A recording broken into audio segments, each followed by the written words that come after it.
பத்திரிகையாளர் திரு துக்ளக் ரமேஷ் இணைந்திருக்கிறார். திரு ரமேஷ், பத்திரிகையாளராக அவரை க்ளோஸ் குவார்ட்டர்ஸில் பார்த்துருக்கக்கூடிய அனுபவங்கள் உண்டு. இன்னும் சொல்லப்போனால் உங்களுடைய ஆசிரியராக இருந்த திரு ஷோ அவர்களுக்கு திரு விஜயகாந்துடைய அரசியல் வாழ்க்கையில் ரொம்ப முக்கியமான பாத்திரம் உண்டு அப்படின்னு நான் புரிந்துக்கிறேன்.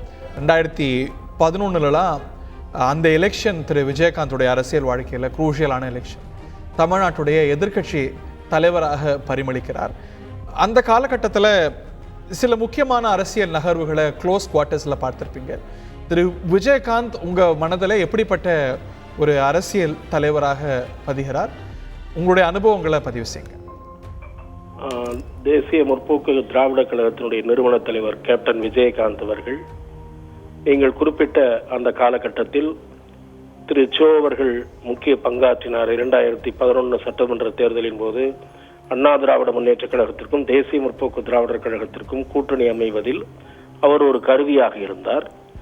செல்வி ஜெயலலிதா அவர்களுடைய நெருக்கமான தொடர்பு காரணமாக அப்போது நானும் சில செய்திகளை பகிர்ந்து கொள்ளக்கூடிய வாய்ப்பு எனக்கு கிடைத்திருக்கிறது.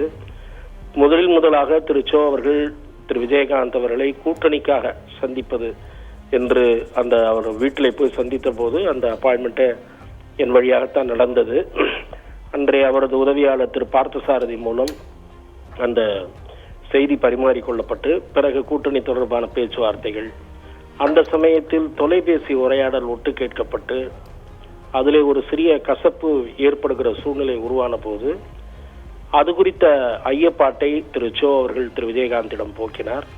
திரு விஜயகாந்த் அவர்கள் எவ்வளவு வெளிப்படையான மனிதராக, ஒரு கபட சூது இல்லாதவர், எவ்வளவு ஒரு மனதில் பட்டதை அப்படியே பேசக்கூடியவர் என்பதையெல்லாம் இந்த நேரத்தில் திரு சோ அவர்கள் பகிர்ந்திருக்கிறார். என்னிடமும் பகிர்ந்திருக்கிறார், செல்வி ஜெயலலிதா அவர்களிடமும் பகிர்ந்திருக்கிறார். திரு விஜயகாந்த் அவர்களுடைய சுபாவத்தை பற்றி மனதில் ஒன்று வைத்துக்கொண்டு பேச தெரியாதவர் என்பது அவருடைய அந்த பாராட்டத்தக்க பண்பு என்று திரு சோ அவர்கள் அதை பார்த்தார்.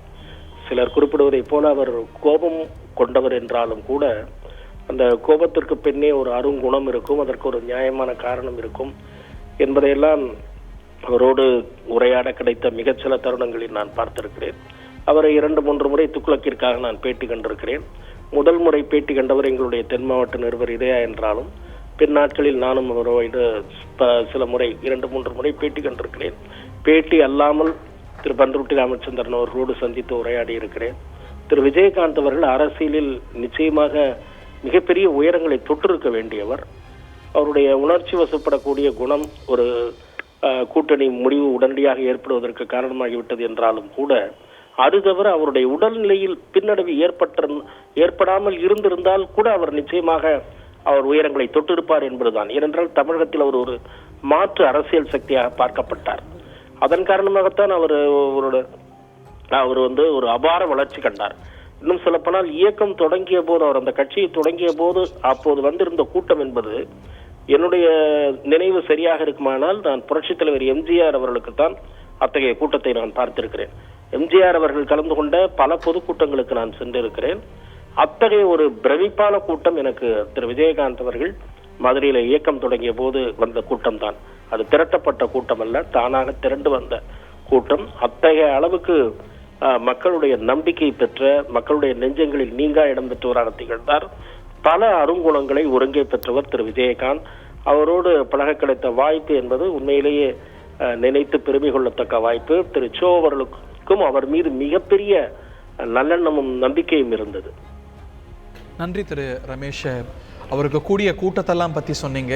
இந்த கூட்டமும் கூட அவர் நல்ல மனிதர், அவர் வாழ்க்கையில் அடைந்திருக்கக்கூடிய உயரத்துக்கு சான்று. பலரும் குறிப்பிடுவது இன்னமும் கூட பெரிய பதவிகளுக்கு, அரசியலில் பெரிய உயரங்களுக்கு போயிருக்க வேண்டியவர் அப்படின்னு நீங்கள் உட்பட பலர் ஆதங்கத்தை வெளிப்படுத்த கேட்டோம். ஆனால் அதையெல்லாம் விட ஒரு பெரிய உயரத்தை, ஒரு பதவி கொடுக்காத ஒரு உயரத்தை, நல்ல மனிதன் என்ற ஒரு பதவியை அடைந்திருக்கிறார். அந்த நிலைக்கு சான்றுதான் இப்ப நம்ம பார்க்கக்கூடிய காட்சி. அவருடைய உடல் நல்லடக்கம் செய்யப்பட இருக்கக்கூடிய பேழையை நம்ம பார்க்கின்றோம். அதுல கேப்டன் என்று குறிப்பிடப்பட்டிருக்கிறது. நல்ல குணங்களுக்கெல்லாம் கேப்டனாக அவர் விளங்கி இருக்கிறார் என்பதற்கு சான்றுதான் அவர் சம்பாதித்திருக்கக்கூடிய பெயர். விஜயகாந்த் அப்படிங்கிற பெயரை சொல்றவங்களை காட்டிலும் கேப்டன் என்று அரசியலெல்லாம் கடந்து எல்லா கேம்ப்ஸ்லையும் அவரை அழைப்பது உண்டு. இந்த பேழையில தான் அவர் நிரந்தர நித்திரையை எட்ட இருக்கிறார். அவருடைய பிறந்த தினம், மறைவு தேதி எல்லாம் குறிப்பிட்டு புரட்சி கலைஞர் கேப்டன் விஜயகாந்த், நிறுவன தலைவர், தேசிய முற்போக்கு திராவிடர் கழகம், தோற்றம் மறைவு என்று குறிப்பிடப்பட்டிருக்கிறது.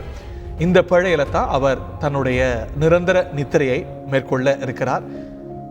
அவர் வாழ்ந்து நேசித்த தேமுதிக தலைமை அலுவலகத்தில்.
செய்திகளை உடனுக்குடன் தெரிந்து கொள்ள உடனே சப்ஸ்கிரைப் பண்ணுங்க.